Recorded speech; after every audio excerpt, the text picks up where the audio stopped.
시작. 사람들이 주께 이르되 우리의 믿음을 정대시켜 주옵소서 하니 기도하겠습니다. 하나님, 오늘 저희들이 또한 이 자리에 경배의 자리에서 주의 말씀을 듣습니다.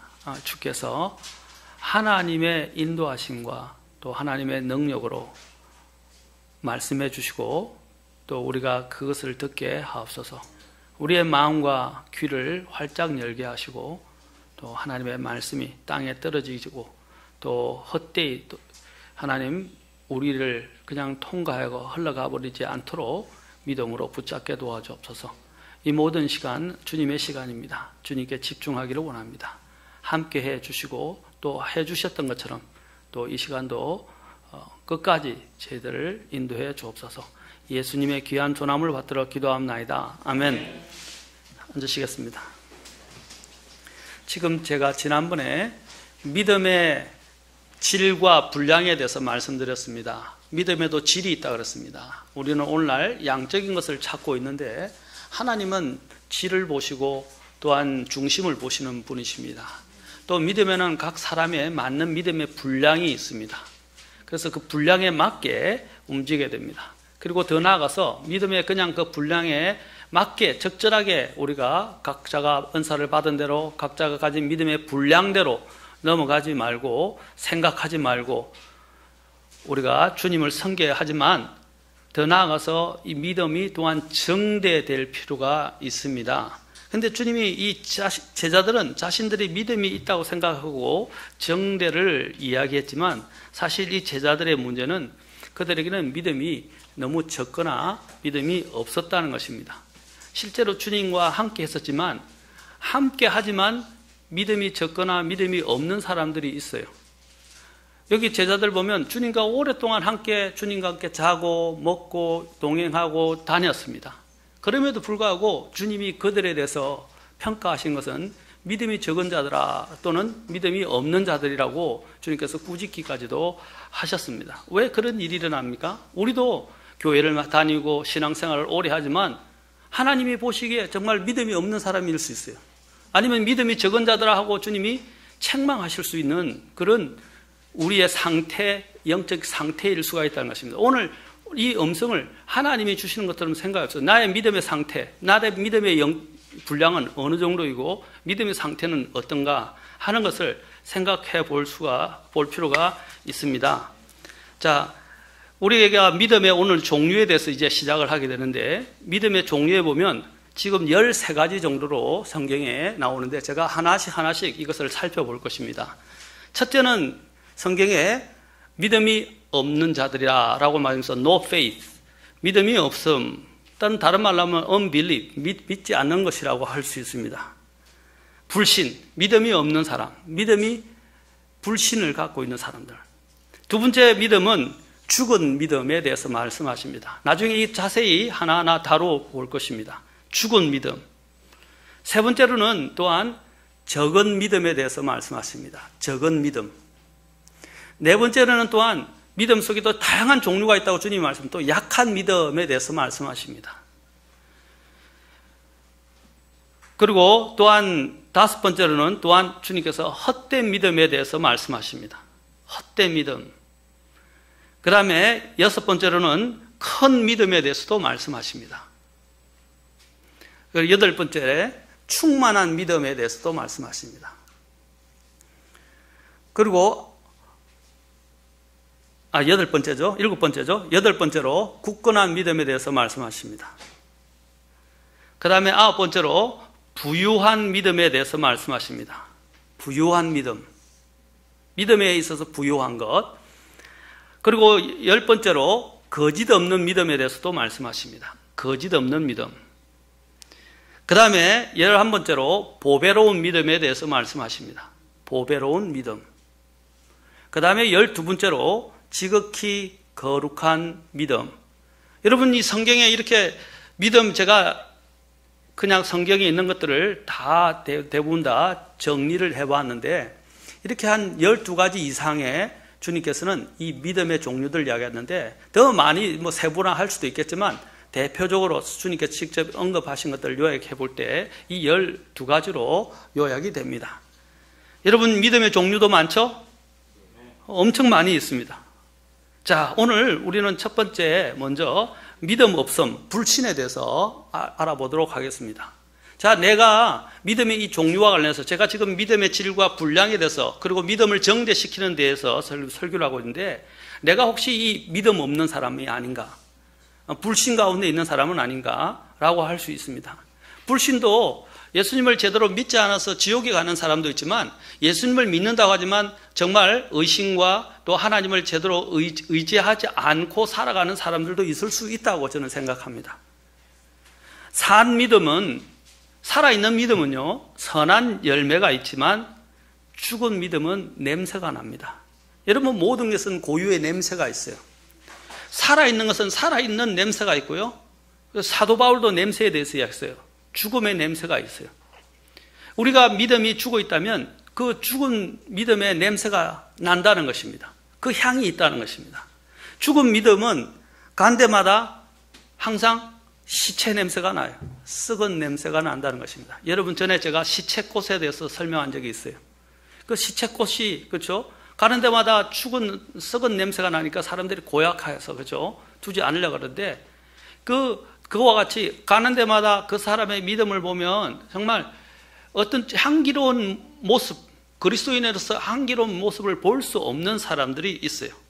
우리는 예수님의 향기를 피워야지 이런 불결하고 또한 악취를 피우는 그런 성도들이 되어서는 안 되겠습니다. 씨가 마치 죽어서 묻히는 것처럼 잘 심겨져야 돼요. 씨가 심겨져서 심겨져서, 그렇죠? 그것이 제대로 열매되는데 씨가 심겨져서 살아나지 못하고 썩어버리는 경우가 있어요. 저도 씨를 여러 개 심어봤었는데 씨가 자라지 못하고 그 땅속에서 그냥 죽어버리는 거예요. 그렇죠? 그래서 썩은 이런 씨들 우리가 보는 것처럼 이런 동일한 썩은 믿음, 바로 죽어버리는 이런 믿음이 있다는 것입니다. 예수님은 제자들을 포함해서 이런 그 당시에 종교적 기득권을 가진 자들에게 믿음이 없고 패역한 세대라고 말씀하셨습니다. 믿음이 없고 패역한 세대라고 말씀하셨어요. 그렇게 책망하셨습니다. 우리는 이런 책망을 듣는 자들 속에 속해서는 안 됩니다. 주님은 여기서 아까 겨자씨 한 알만한 믿음에 대해서 말씀하셨어요. 겨자씨 한 알이 아까 전에 보면 제일 씨 중에서 작은 것 중에 하나인데 정말로 작습니다. 그 작은 것이 얼마나 대단한 나중에 큰 대목이 되는지에 대해서 성경은 이야기를 하고 있습니다. 혹시 내가 겨자씨만한 믿음이 있는 것과 그 다음에 믿음이 없는 것에는 큰 차이가 있어요. 이것은 살아있고 죽어 있는 것의 차이인 것입니다. 신명기 32장 20절에도 보면 주님께서 이스라엘 백성들을 향해서 내가 내 얼굴을 그들에게 숨기고 그들의 종말이 어떠한가 보리라 하셨으니 이는 그들이 심히 거역하는 세대요 믿음이 없는 자들이기 때문이라. 바로 믿음이 없는 자들의 특징 중에 하나가 여기서 성경의 특징은요, 앞에 뒤에서 이렇게 묘사를 할 때 이것을 다시 다른 말로 주님께서 표현하실 때가 많아요. 신명기 32장 20절에서 믿음이 없는 자녀들이라고 이스라엘을 책망하실 때 그 믿음이 없는 자녀들의 이러한 특징이 어떤 것이냐면 심히 거역하는 세대라고 말씀하고 있습니다. 거역하는 세대. 제가 마지막 때가 되면 가장 마지막 때에 가는 큰 현상 중에 하나가 뭐냐면 거역하고 반역하고, 그렇죠? 계속 대적하는 거예요. 특히 우리 자녀들을 오늘 보십시오. 오늘날 자녀들이나 오늘날 이 세상을 보면요, 그냥 권위에 대한 존중이 없어요. 요즘 교권도 무너졌잖아요. 요즘 어른들이 아이들을 뭐라 할 수도 없어요. 뭐라 했다가는 어떤 큰 변을 당할는지 알 수가 없을 정도로 무서운 세상에 살고 있어요. 심지어는 10대, 중학교, 고등학교 때 담배 피는 것도 뭐라 할 수도 없어요. 거기서 보면 또한 그들이 막 몸을 서로 들러붙어서 막 서로 포옹하고 이렇게 하는 그런 모습을 보고도 꾸짖을 수가 없어요. 심지어는 아이가 어른들한테 쌍욕을 하면서 이렇게 달라들고 해도 그것을 꾸짖을 수 없는 세대가 되었어요. 이제는 어른들의 호통에 무서워하는 세대가 있었어요. 선생님의 말에 하나하나마다 항상 조심하고 두려워하는 마음이 있었어요. 물론 그런 선생님 교권을 월권하는 문제에 대한 부분은 그 사람의 몫이에요. 그건 나중에 법적으로나 다른 문제로 다룰 것이지만 우리가 보편적으로 볼 때 그 교권은 지금은 완전히 무너졌어요. 심지어는 교권 중에 선생님들이 성희롱을 당해도 아이를 어떻게 할 수가 없어요. 만약에 선생님이 이런 아이들을 성희롱을 했다든지 성추행을 했을 경우는 난리가 날 겁니다. 그런데 아이들이 그렇게 하는 부분에 대해서는 어떻게 제재할 방법이나 어떻게 뭔가 할 수가 없는 세대가 되었어요. 이 세상이 거꾸로 가고 잘못되어 가고 있다는 것이죠. 그것은 비단 그 교단에서만 일어나는 문제가 아니에요. 이것은 어느 곳에서 가정에서도 일어나고 있고요. 가정에서 부모들을 아이들이 업신여기고 부모들을 거역하고 또 심지어는 교회 내에서도 마찬가지예요. 어느 곳에서 사회에서도 마찬가지예요. 어떤 분이 그렇게 이야기했는데 그것은 좀 잘못된 거죠. 미국에는 사실 굉장한 그 정부 특히 경찰관들의 이 공권력이 굉장히 강합니다. 감히 이 경찰관한테 함부로 대어들다가는 바로 그 자리에서 사살당하거나 체포당합니다. 엄청나게 그 공권력을 대항할 생각을 할 수 없을 정도로 공권력이 강합니다. 그런데 우리나라들은 이런 마음이 있어요. 사람들이 잡혀가면 빨간 줄 끄이게 되면 평생을 망쳐지니까 좋은 게 좋은 것이라고 웬만하면 너그럽게 해게 주려는 그런 마음이 있는 것도 압니다. 물론 때로는 그런 마음도 필요해요. 무조건 법대로 집행하고 하는 것도 잘못된 것입니다만은 뭐 상황을 고려해야 되겠죠. 그러나 그 공권력에 겁이 없이 대어드는 사람들에서는 저는 분명하게 그것은 징벌을 해야 된다고 믿습니다. 그런데 오늘날 우리나라 보면 경찰관들을 패고 경찰관들을 우습게 여기고 경찰관들 쌍욕을 해도 경찰관들이 그냥 봐주고 넘어가는 경우들은 많아 있어요. 심지어는 좀 잘못되어서 요즘은 물론 공무원들이 경찰관이나 공무원들이 대민을 위해서 대민이지 그죠? 대민 봉사와 대민을 위해서 존재하죠. 그러나 대민이 법을 어겼을 때는 그 부분에 대해서는 확실하게 엄격하게 다스려야 됩니다. 싱가포르 같은 경우는 범죄율이 없는 나라 중에 대표적이고 그래도 범죄가 있는데 거기는 담배꽁초 하나 버릴 수 없어요. 쓰레기를 버릴 수 없어요. 그리고 그런 성추행을 했다면 곤장이라고 할 수 있는 태형을 많은데 엄청나다고 합니다. 버릇을 완전히 고칠 정도로 그리고 엄벌에 처한다 이 말입니다. 오늘 제가 말씀드린 이런 현상은 바로 교권이 무너지는 것에 대해서 교권이 아니라 이런 공권력이나 이 권위에 대한 무모한 도전에 대해서 말씀을 드리는 것입니다.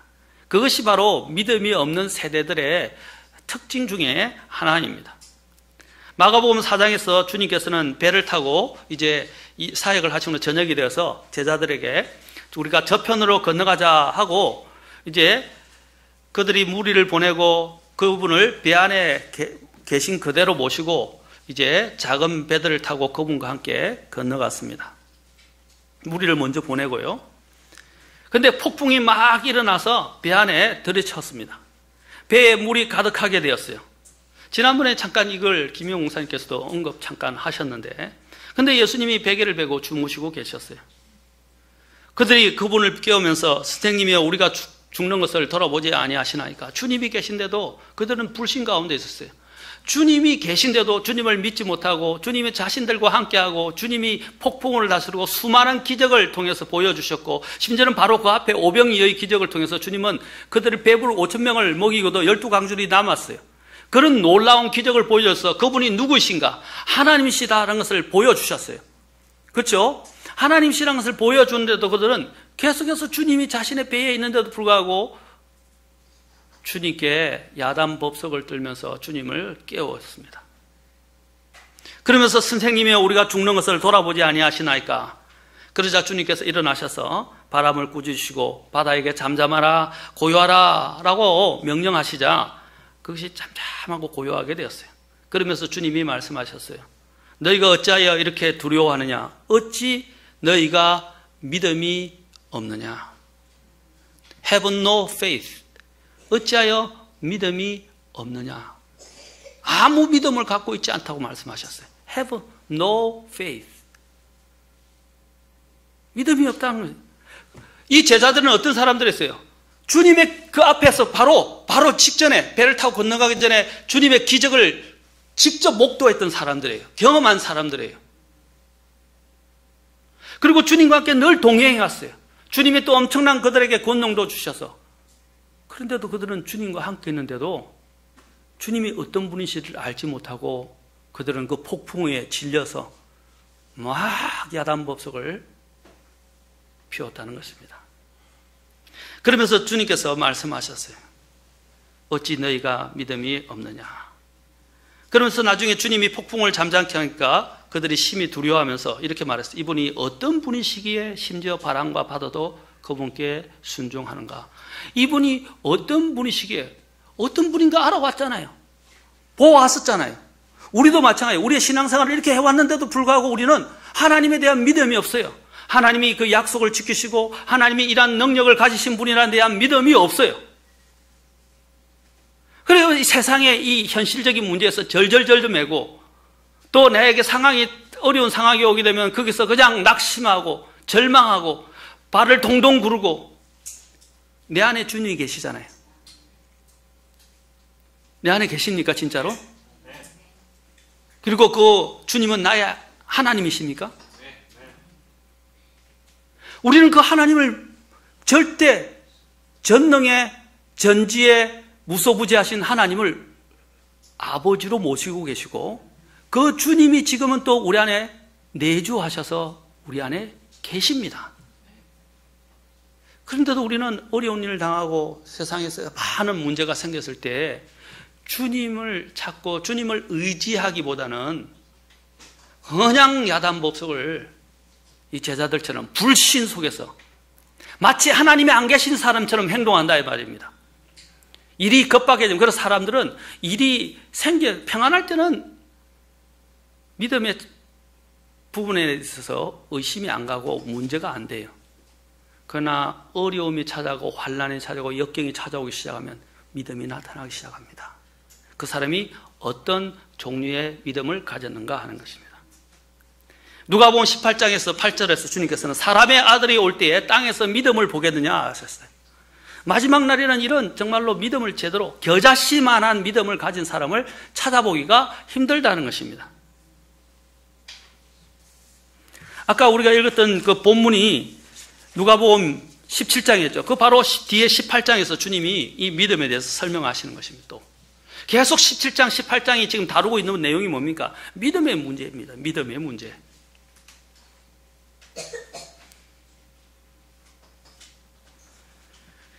디모데전서 4장 1절에 보면요, 마지막 날에 성령께서 마지막 날에 대해서 말씀하신 것이 있어요. 성령께서 분명히 말씀하시기를 마지막 때에 어떤 사람들이 믿음에서 떠나게 되고 유혹하는 영들과 마귀들의 교리들의 주의를 기울이리라 하셨어요. 유혹하는 마지막 날에 믿음에서 떠나버린다고 그랬어요. 오늘 예를 들어서 믿음에 떠나버린 사람 많이 봤어요. 저도요. 심지어는 목사님이라는 분들도 낙심해가지고요, 목회직도 그만두고 그냥 그 취직을 다 떠나버려가지고 그냥 불신자처럼 교회도 안 다니고 사는 분들을 봤어요. 심지어는 성경에 관련된 막 책들도 많이 번역하고 믿음을 고백하고 막 신학에 대해서 강의도 하고 막 강연도 하고 자매들 세미나도 하고 했던 자매님도 믿음이 없는 사람처럼 불신자하고 결혼해버리고 불신자하고 그 좋은 위치에 있는 불신자와 결혼해서 믿음을 떠나버렸어요. 또 믿음이 있던 사람들이 나중에 보면 어디 가 있느냐? 이단에 가 있는 사람들도 있어요. 나중에 제가 이 부분에서 뒤에 다루겠지만 부활과 관련해서 다룰 겁니다. 이 부활을 믿지 않는 이단들을 따라서 믿음에서 떠난 사람도 많이 있어요. 그 말한 대로 유혹하는 영들과 마귀들의 교리들의 주의를 기울이고 믿음을 떠나버립니다.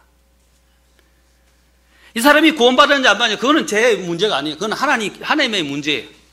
그러나 이런 사람들이 제대로 구원을 받았을까 저는 의심스럽습니다. 예를 들면 우리가 잘 아는 세계 20세기의 최고의 복음 전도자라고 불려지고 설교자라고 불려지는 빌리 그레엄 같은 경우도 마찬가지예요. 제가 빌리 그레엄 인터뷰하는 것을 직접 들었어요. 저는 빌리 그레엄 그 집회 때 참석했던 사람이에요. 그 집회에 대해서 말씀을 들었고 굉장한 대단한 전 세계적인 복음 전도자예요. 또 독립침례교회 목사님이라고 해서 굉장히 자긍심을 가졌는데 배교해버렸어요. 제가 마지막 인터뷰를 들었는데 뭐냐면 다른 종교에도 구원이 있다는 거예요.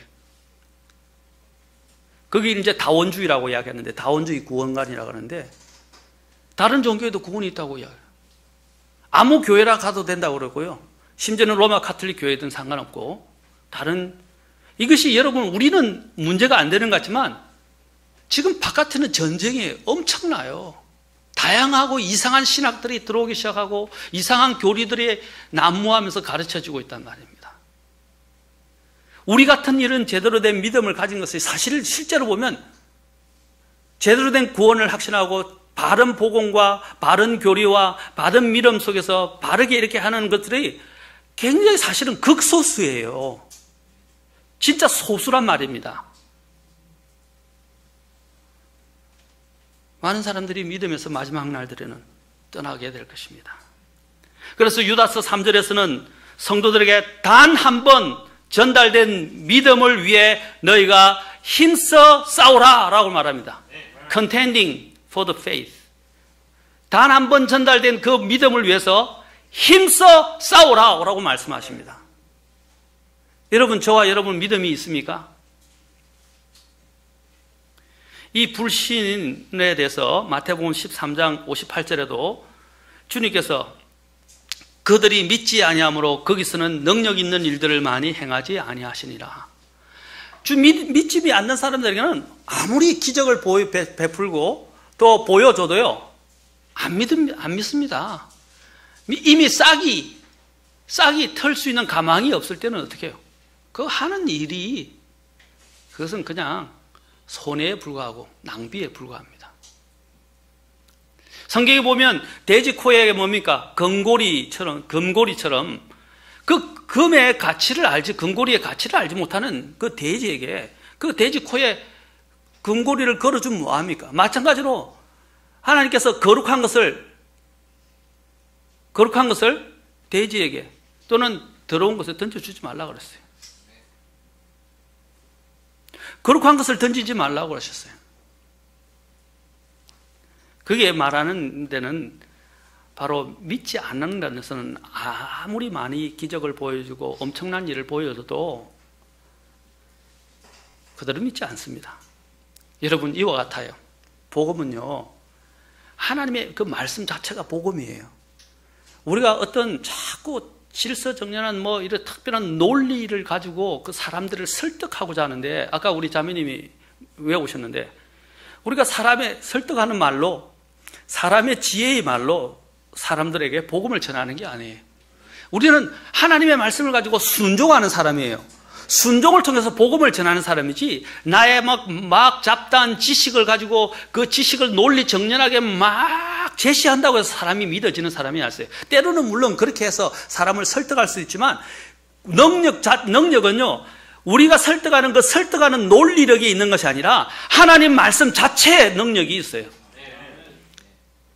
그래서 로마서 1장 17절에서는 그 하나님의 그리스도의 말씀에는 뭐라 했어요? 그 복음에는 의에서 의까지 계시되어 있고 믿음에서 믿음까지 계시되어 있고 모든 사람을 구원에 이르게 하는 권능이 된다고 그랬어요. 믿지 않는 자에게는 장사가 없어요. 그래서 주님이 그랬잖아요. 부자가 아니면 심지어는 나사로를 살려서 주님께서 부자가 요청했잖아요.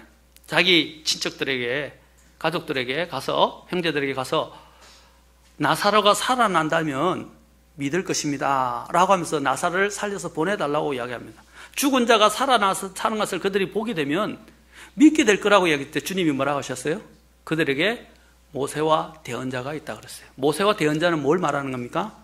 성경 하나님의 말씀을 이야기하는 거예요. 하나님의 말씀이 이미 선포되어지고 그들에게 말씀되어진데도 그걸 믿지 않는다면 어떤 죽은 자가 살아나는 기적을 보인다 할지라도 안 믿는다 이 말입니다. 이 믿음이 없는 사람의 특징이에요. 믿음 없는 사람은요, 별의 별 핑계를 다 댑니다. 그래서 보여봐라, 증명해봐라, 뭐 논리로 이렇게 설득해봐라. 설득하면 믿겠습니까? 안 믿어요. 절대로 안 믿습니다. 이미 안 믿기로 작정되어 있는 사람들, 그런 사람들은 안 되는 거예요. 그러나 이제 믿는다고 했던 사람들도 어려움이 오게 되면 언제 믿음을 가졌냐 해서 아예 믿음을 저버리고 떠나는 사람들이 많아요. 아까도 말씀드린 그 구원의 문제는 하나님의 손에 있죠. 저는 모릅니다. 마태복음 17장에서도 주님께서 이제 미친 정세로 심히 시달리고 자주 불 속에 쓰러지고 종종 물 속에 빠지는 사람이 있어서 그를 제자들이 데려왔었어요. 그런데 그들이 그를 고치지 못했어요.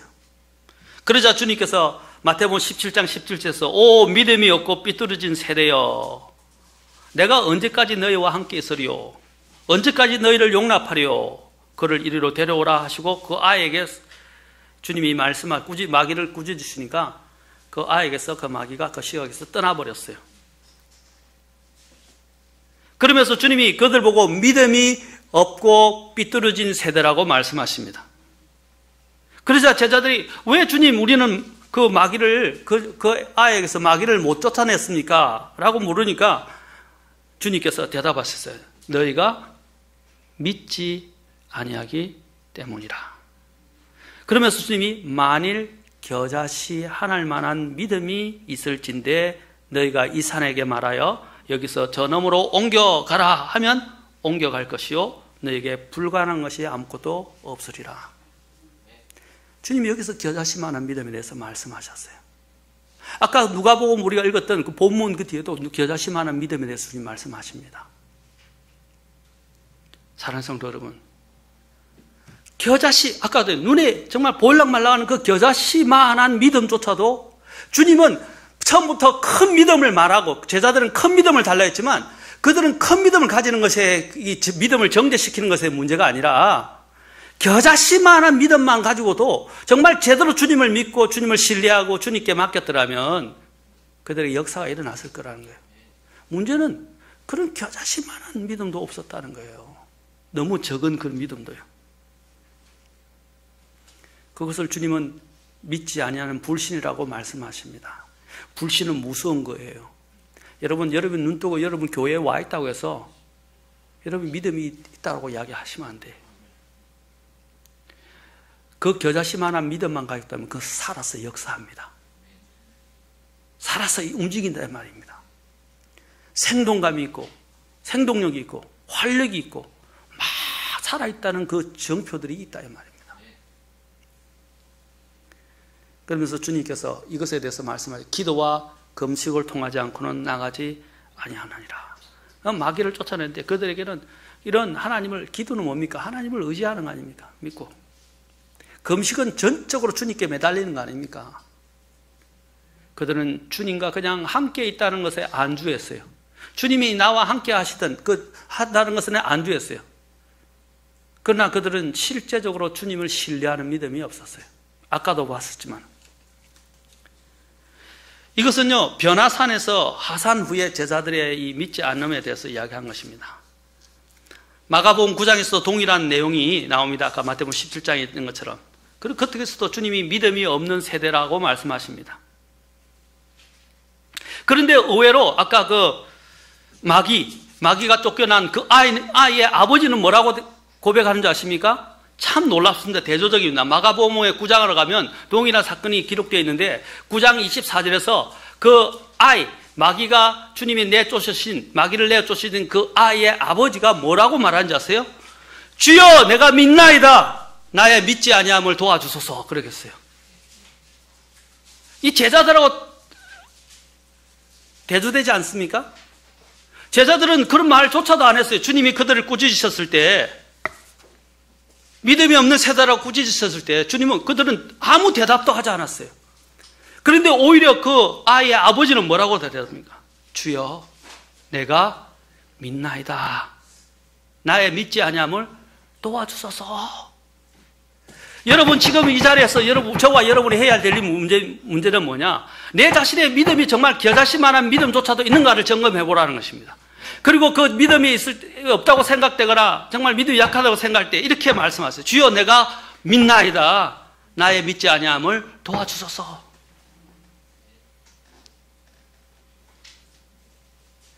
믿음은 전에 우리 김효 목사님이 지난번에 설교한 내용 중에 있어요.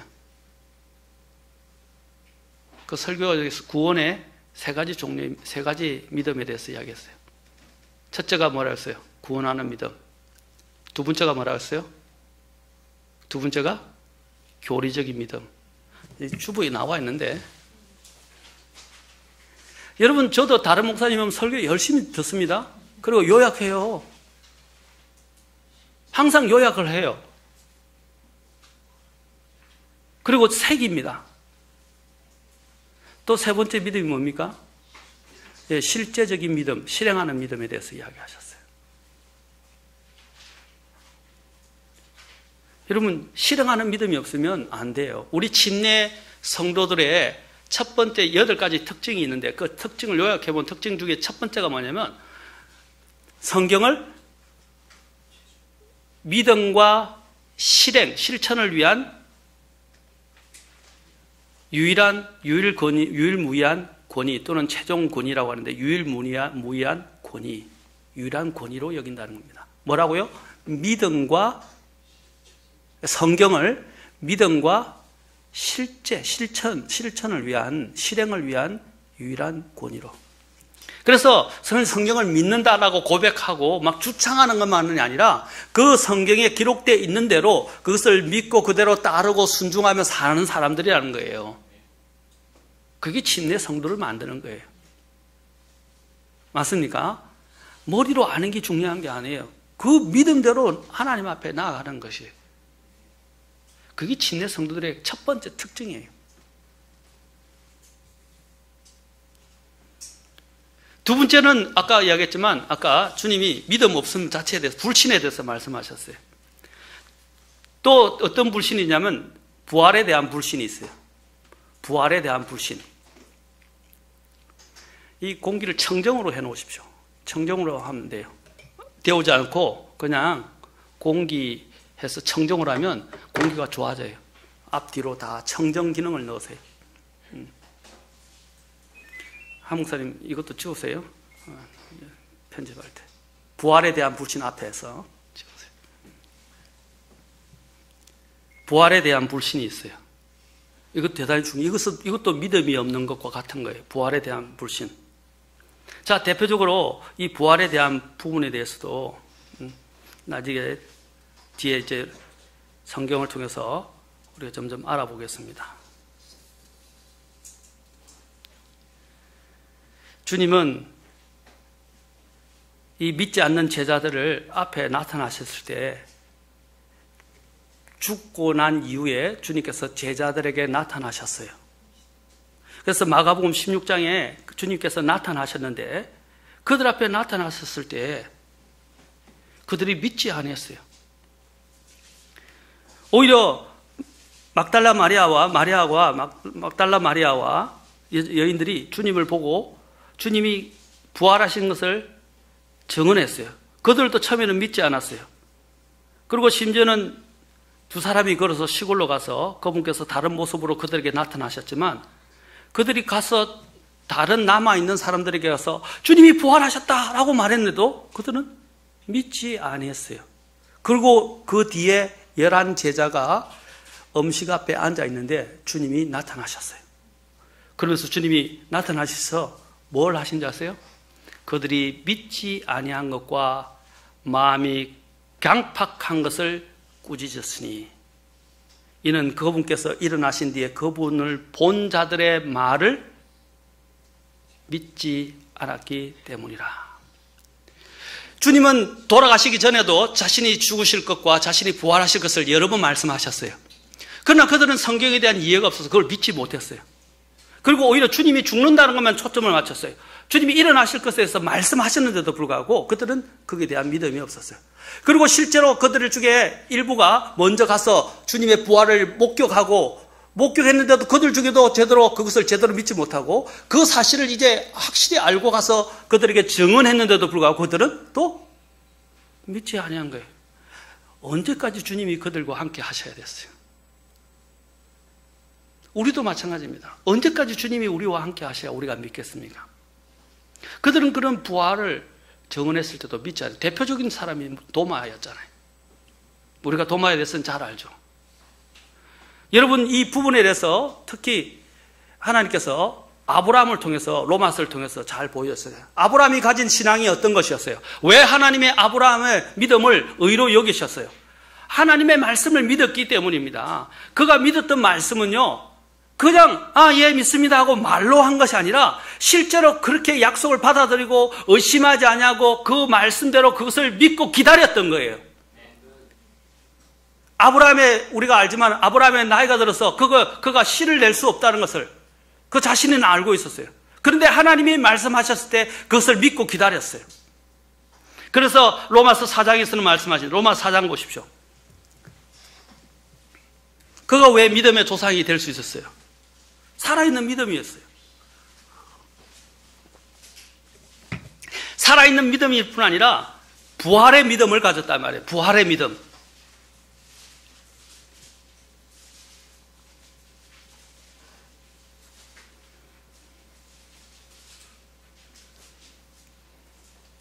자, 4장 17절 보십시오.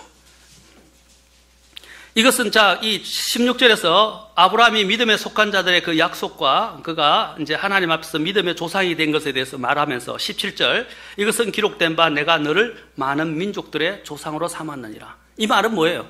그 씨가 번성하게 한다는 거 아닙니까? 맞습니까? 그래 하신 것 같으니, 자, 보세요. 그가 같이 읽읍시다. 4장 17절 하반절 가로 뒤에 시작. 그가 믿은 하나님은 죽은 자들을 살리시며 없는 그것들을 마치 있었던 것처럼 부르시는 이시니라. 그가 믿은 하나님은 어떤 하나님이요? 죽은 자를 살리시는, 부활에 대한 믿음이었어요. 부활에 대한 믿음. 그리고 4장 18절 그가 바랄 수 없는 가운데 바라면서 믿었으니 이것은 내 씨가 이와 같으리라. 씨, 자기 태를 죽은 것으로 생각하지 않고, 자기 태는 태가 죽은 것으로 생각하지 않고, 자기의 또 어떻게 해요? 자기가 씨를 줄 수 있는 것들이 다 말랐다고 생각하지 않고 어떻게 해요? 그 말씀을 받아들여야 돼. 그 약속을 내 씨가 이와 같으리라. 그 4장 19절 보세요. 그가 100세쯤 되었을 때, 100세나 됐는데 믿음이 약해지지 아니하여 이제는 죽은 자기 몸을, 그의 몸을 뭐라고 했다고요? 죽었다고 됐어요. 죽었어요. 근데 죽은 것을 고려하지 않냐고, 사라의 태가 죽은 것도 고려하지 않았으며 믿지 아니함으로써, 불신이 아니라 하나님의 약속에 관하여 흔들리지 아니하고 오히려 믿음이 강해졌다. 아까 4장 19절에서 약해졌다의 반대, 믿음이 오히려 강해져서 하나님께 영광을 돌렸다. 그리고 4장 21절 같이 읽겠습니다. 시작. 그분께서 약속하신 것을 그분께서 또한 능히 이행하실 줄로 온전히 확신하였으니 그러므로 그분께서 그것을 그에게 의로 인정하셨다는 겁니다. 믿으십니까?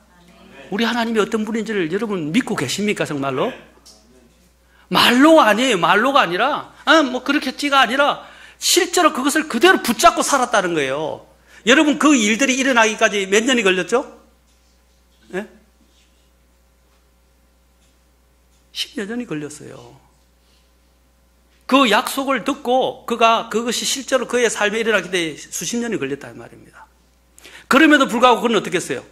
나이는 점점 들어가는데 하나님이 말씀해 주셨는데, 물론 실수하긴 했어요. 한번. 그거는 사라의 불신앙 때문에 남편이, 항상 여자들이 문제예요. 죄송합니다. 사라가 어떻게 해요? 나는 안 되니까 자기의 종 하갈을 통해서 자식을 넣게 하자가지고, 그렇죠? 하갈을 좋아가지고 이스마엘이 나오게 됐잖아요. 그 사실 불신에서 된 거예요. 그럼에도 성경은 아브라함에 대해서 평가하기를 그가 믿음에서 약해지지 않았다 그랬어요. 남자들이 여자 말을 잘 들어야 된다고 하는데 이런 때는 여자의 말을 들으면 안 되겠죠. 여러분, 이게 쉬운 일이 아니에요. 수십 년 동안 자기가 나이가 들어갔는데 태가 죽어가고 자기는 더 이상 몸이 노쇠해 가는데 어떻게 이런 일이 일어날 수 있냐? 사람의 이 상황과 상태를 생각하지 않고 그에게 주신 하나님의 약속만을 붙들었다 이 말입니다. 왜냐하면 그 약속 자체, 그 말씀 자체가 생명이기 때문입니다. 우리도 마찬가지예요. 하나님의 말씀은 살아있어요. 그 말씀은 생명이에요. 그래서 우리가 매일매일 하나님의 말씀을 붙들고 살아야 되는 이유가 여기 있는 거예요. 그 말씀은 우리를 소성케 하고 우리를 지켜내고 우리로 하여금 전진하게 하고 우리로 하여금 살아서 역사하게 만든다 이 말입니다. 데살로니가 교회의 특징이 믿음의 역사 아닙니까? 역사, 믿음의 역사.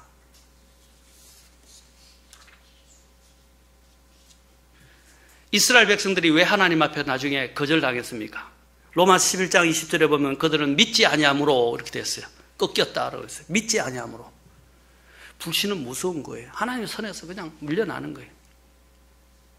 불신을 가진 자를 하나님 사용하실 수가 없어요. 아까 제자들이 능력을 발휘하지 못했던 이유가 뭡니까? 운동을. 불신 때문이었어요. 이스라엘이 왜 하나님의 이러한 이제 섭리 밖에서 밀려나게 됐어요? 역사 밖에서 밀려나게 됐어요. 불신 때문에 꺾인 거예요.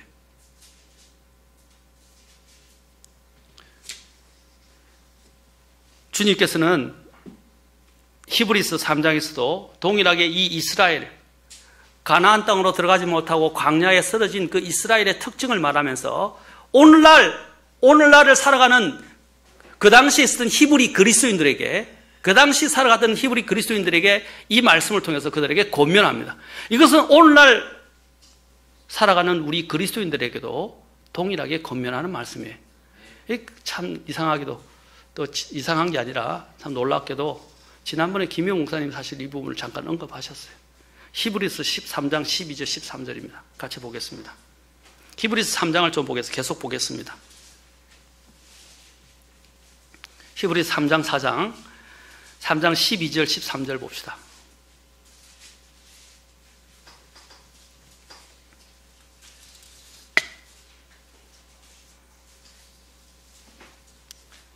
(3장) 12절 13절. 자, 잘 주의해서 보십시오.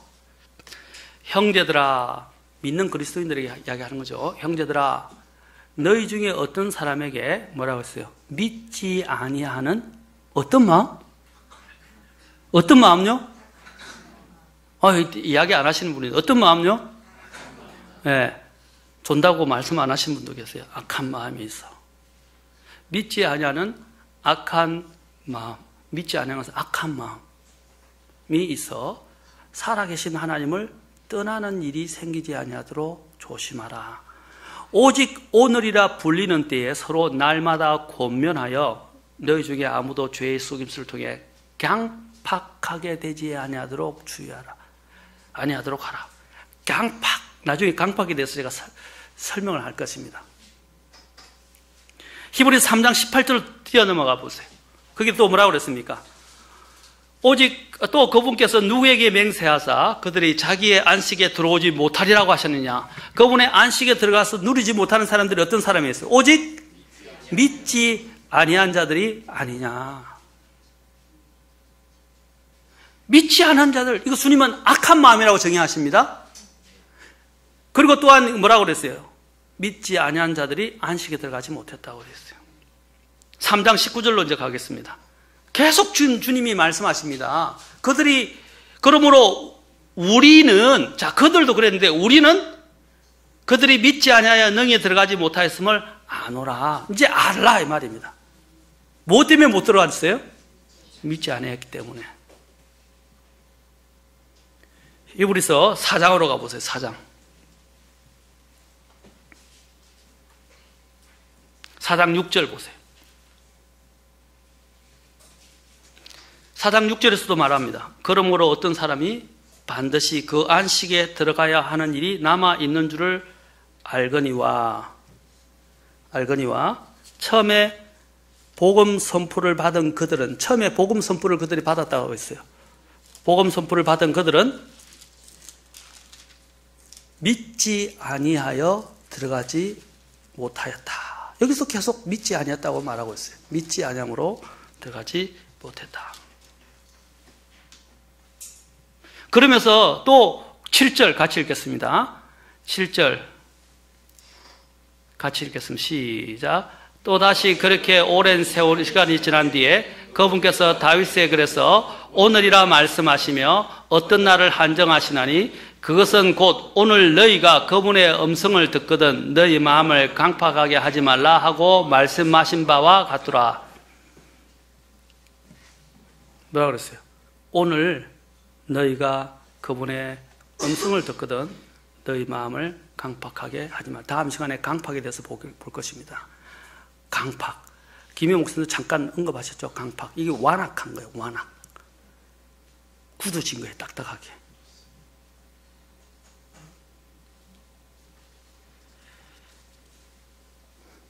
여러분, 이 불신은 하나님의 인정을 받지 못합니다. 불신은 굉장히 무서운 거예요. 우리가 아까도 이야기했지만 입으로는 하나님을 믿는다고 이야기했지만 실제적인 부분에서는 하나님을 믿지 않고 믿음이 없는 사람처럼 살아갈 때가 많아요. 그러니까 내 삶에 하나님의 역사가 나타날 수가 없는 거예요. 하나님에 대한 믿음은 내가 믿습니다 하는 그 믿음이 아니라 하나님의 아까 아브라함처럼 하나님의 약속을 붙들고 그 약속에 의지해서 내 자신을 그대로 맡기고 순종하는 거예요. 아까도 자존심 이야기도 나왔었는데 자존심도 마찬가지예요. 내 자존심을 붙들고 있는 게 아니라 하나님이 말씀하시면 예! 하고 그냥 단순하게 내려놓는 거예요. 복잡할 것이 없어요. 저에게 있어서도 제 삶에 있어서 돌아보면 가장 하나님 앞에 악했던 순간이 자존심을 내세우는 것이었어요. 특히 그 자존심의 기분, 내가 어떻게 대우받았는가, 내가 어떻게 다른 사람들에게 또 눈에 이렇게 여겨졌는지, 어떻게 취급받았는지 아무것도 아니더라고요. 그 당시는 그 자존심이 죽고 못 사는 것처럼 보이지만 시간이 지나면 다 헛된 것들이었어요. 이와 같아요. 제가 쉽게 우리 전에도 제가 했지만 우리 아이들이 이전 어릴 때 매 장난감 서로 먼저 집어넣고 내 거라고 이야기하는 거예요. 그래서 쟤들은 아니다 같이 쓰라고 한 거다. 서로 막 주고받는다고 싸우는 거예요. 서로 내 거라고. 그래서 큰 애든지 작은 애든지 양보를 하면 아빠가 얘 있잖아요. 딱 보았다가 더 좋은 걸 줄 거 아닙니까? 예? 딱 생각하고 있어요. 아, 더 좋은 걸 줘야 되겠다. 양보를 했으니까. 그런데 죽기 살기로 둘이서 싸우면서 안 뺏기려고 막 싸우는 거예요. 그래 혼이 나잖아요. 오히려. 그리고 결국 어떻게 해요? 둘 다 못 가지게 돼요. 예, 둘 다 못 가지게 되는 거예요. 자, 그래서 근데 아이들이 지금 이제 다 컸죠. 아이들이 컸어요. 그때를 새고해 본다고 생각해 보세요. 이제 더 어른이 돼서 그때 어린 시절을 그때 싸웠던 것을 한번 회고해 본다고 생각해 보세요. 목숨을 걸고 싸울 만한 일이었나요? 아니죠. 지금 보면 우리가 어떤 분이 농담으로 유치뽕이라 그러는데 진짜 유치해요. 유치하잖아요. 그런 거 아무것도 아닌데 그게 매달려서 죽고 살기로 그게 자존심이라는 거예요. 우리도 지금 오늘날 어른이 돼서도 이런 쓸데없는 자존심들, 누가 나를 어떻게 대우했는가, 그런 것들로 인해서 마음이 막혀서 주님을 섬기지 못하고 더 믿음으로 전진하지 못하는 사람들을, 저 자신도 그런 일이 있었고 사람들을 또 많이 목격했었어요. 사랑하는 성도 여러분, 자존심 버리십시오. 믿음의 문제. 정말 하나님이 주신 거라면 내가 가지고 있었던 그 이전 것들이 다 무너져 내린다 할지라도 다 버리세요. 버리세요. 나에게서 능력이 되고 나에게 새로운 역동하는 그런 힘을 가져다 주는 것은 하나님의 약속입니다. 하나님의 말씀에 대한 믿음이 다 버립시다. 아멘? 오늘 여기 있는 것처럼 믿음, 어떤 믿음입니까? 하나님의 약속 말씀을 믿는 믿음, 아브라함 같은 그 믿음을 가진 사람은 어떻게 해요? 마음을 완악하게 하지 않는 거예요. 그 음성을 들을 때 즉각 네 알겠습니다 하나님 내려놓겠습니다 하고 다 내려놓고 주님께 순종하는 믿음을 가진단 말입니다. 그렇게 될 때 우리는 이 하나님의 책망, 주님의 책망, 불신 없다, 믿음이 없다, 믿지 아니하는 악한 마음이라는 책망을 듣지 않게 될 것입니다. 오늘 너희가 이 말씀을 듣거든, 그분의 음성을 듣거든 너희 마음을 강팍하게 하지 말라. 오늘, 그리고 3장 13절에서는 오늘이라 불리는 때에 아까 12절 13절에서 형제들아 너희 중에 어떤 사람에게 믿지 아니하는 악한 마음이 있어 살아계신 하나님을 떠나는 일이 생기지 않도록 조심하라. 오직 오늘이라 불리는 때에 서로 날마다 권면하여 너희 중에 아무도 죄의 속임수를 통해 강팍하게 되지 아니하도록 하라. 14절 우리가 우리의 확신의 시작을 끝까지 확고히 붙들진대 우리는 그리스도께 참여한 자들이 되었느니라. 그리고 15절에서 동일하게 또 말씀하세요. 광야에서 쓰러진 자들이 누구냐? 사랑하는 성도 여러분, 오늘 다음 시간에 제가 계속해서 이제 우리가 불신을 갖게 되는 이유에 대해서 제가 다음 시간에 좀 1시간 더 하고, 원래는 오늘 다 끝내려고 그랬는데 못했네요. 다음 시간에 계속하고, 그 다음에 아까 불신, 또 죽은 믿음, 또 약한 믿음 이런 부분들을 쭉 살펴보도록 하겠습니다. 믿음의 종류가 이렇게 많아요. 나는 어떤 종류의 믿음을 가질, 그리고 주님 앞에서 오늘 설교 제목처럼, 설교의 본문 말씀처럼 주님 앞에 정말로 겨자씨만한 믿음을 가지고 주님 우리의 믿음을 정대시켜 주옵소서라고 기도해서 믿음이 더 영역이 확장되어지고 더 큰 주님의 일들을 감당하는 저와 여러분이 되기를 바랍니다. 무엇보다도 불신의 마음들을, 정말 내가 주님을 믿는다고 하면서 불신이 많거든요. 그 불신을 우리 안에서 제거하시기 바랍니다. 기도하시겠습니다.